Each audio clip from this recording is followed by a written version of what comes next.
What's up, everyone? King Henry here with an informational, hopefully informational video covering different pick guards, wiring, and what to expect and what to look for. So here I have 6 different pick guards, some of them taken out of old Strats, some of them ready to be installed in new ones or almost ready. And they all contain a variety of different switches, pots, wiring, modifications, and even different shielding methods. So let's start with one that I'm almost done with, and that's this guy right here. So I've wired this one up with some Kingtone pickups, trying to get the SRV sound. I have a Strat that I'm going to replace the pickups in. It's currently wired with some Lindy Fralin pickups, which are great pickups, but it just came from a seller in Reverb who pre-wired it. And personally, I think that pickup choice is really personal, and he opted to use Lindy Special 43 in the bridge, which is basically a P90 type pickup.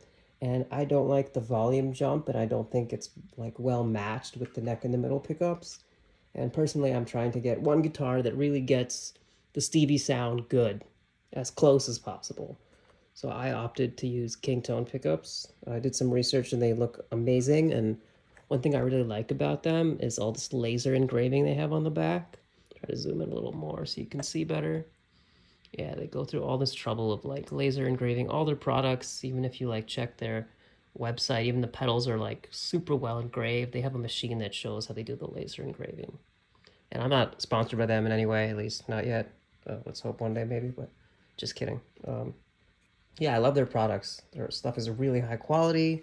You can see they even like put the resistance measurement of each pickup directly on there so you can see.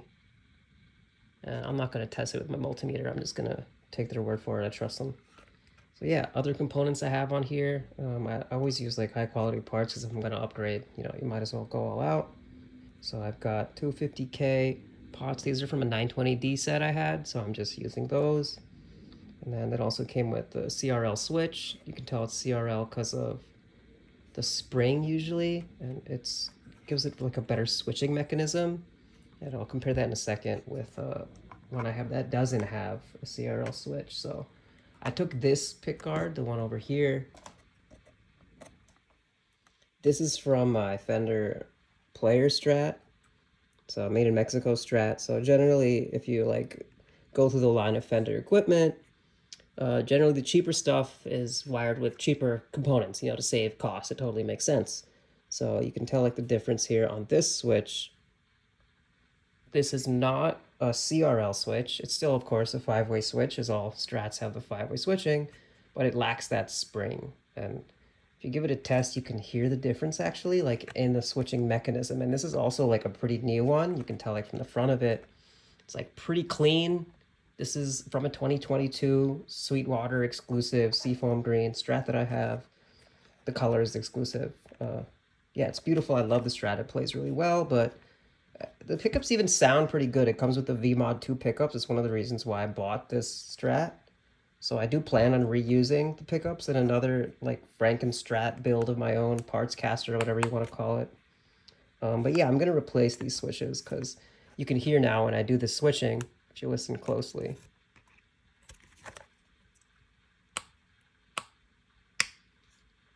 Sounds okay, but one thing I don't like is like when you're switching between like some of the like the 4 position and the 5 position or like the 2 and the 1. Sometimes it's like very subtle. It's not as abrupt. Whereas like when you use a CRL switch, it's like much more solid the way it locks into each position. And you could hear like audibly, it's like much louder. It just feels much more rigid. So when you make a switch, it generally stays in place better. And it's kind of the same with the pots. Like the 920D they ship with the CTS pots, which are like really high quality. This one's covered up, but on another one that I have that isn't covered up, like this came out of a Jimmy Strat, and that one did have CTS pots. You can see like there it says CTS.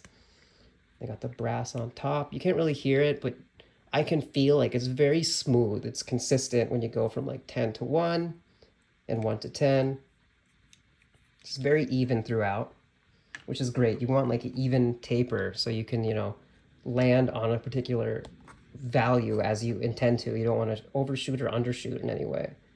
You can't really hear it, but on these pots, which are they're not labeled that they're not CTS, but I don't see any CTS markings, so, or I'm just gonna guess that it's not a CTS pot. And they're generally like a little bit more like sticky. So like parts of it may get stuck, like in the volume. And one thing I find, like as like strats get older, one thing I notice that I tend to play towards the bridge with my picking hand, and sometimes I'll accidentally hit the volume knob, and part of that's on me. I have to, you know, develop better right hand control and not do that. But generally, like the more rigid the pots are, the more you avoid that.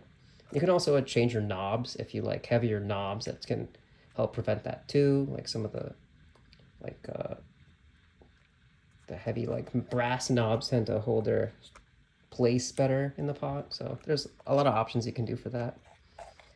Yeah, so that's generally the breakdown of switches versus pots.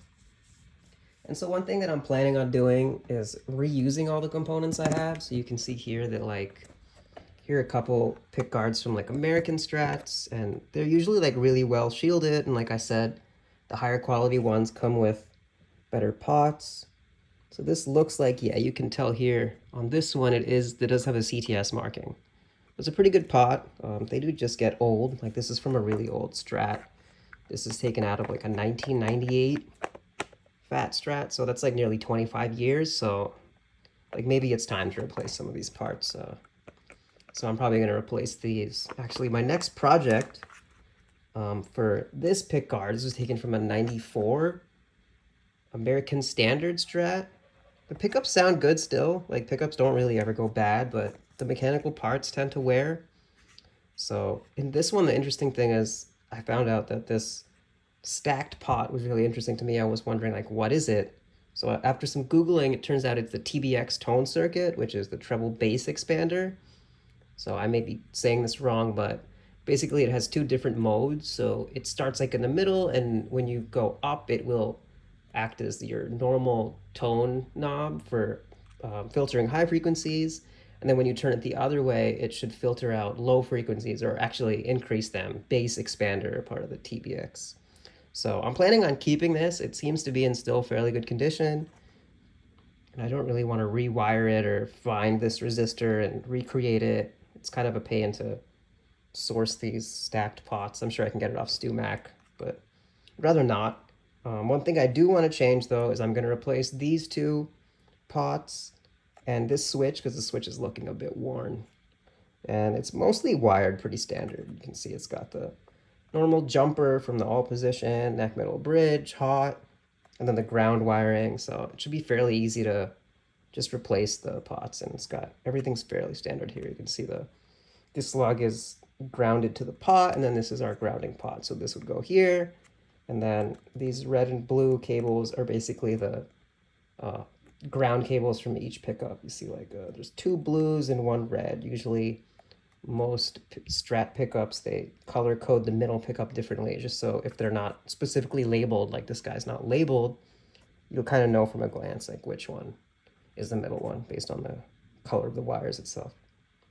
So yeah, my next project for the next video, I'm gonna like show the actual unsoldering and resoldering of this switch and these two pots. And for those, I will of course be using, like I said, high quality pots, and I get all my stuff from mostly StewMac, sometimes 920D, but can tend to get, StewMac usually has like different kinds of pots in stock. So here I'm using a split shaft pot, which is good for the standard knobs, like the numbered volume and tone knobs. So yeah, I got two of these I'll be replacing.